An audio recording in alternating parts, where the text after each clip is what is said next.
রমাদান সিরিজের তৃতীয় রেসিপি হলো চিকেন ডোনাট। গ্রাইন্ডারে চিকেন দিয়ে দিব, রসুন, আদা বাটা, কাঁচামরিচ, ধনেপাতা, মরিচ গুঁড়া, পেঁয়াজ কুচি, গরম মশলা গুঁড়া, সয়া সস, এক টুকরো ব্রেড আর সামান্য লবণ দিয়ে সবকিছু একসাথে কিমা করে নিব। তবে ব্রেডটা পানিতে ভিজিয়ে এক্সট্রা পানি চেপে দিলে ভালো হবে।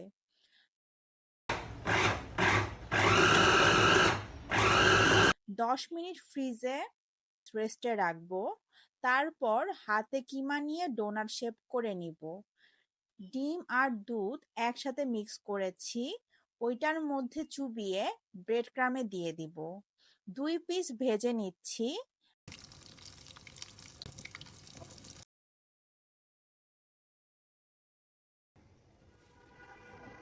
বাকিগুলো একটা প্লেটে ছড়িয়ে ফ্রিজে রেখেছি। যখন শক্ত হয়ে যাবে তখন জিপলক ব্যাগে রেখে দিব। আজ এই পর্যন্তই। আল্লাহ হাফেজ।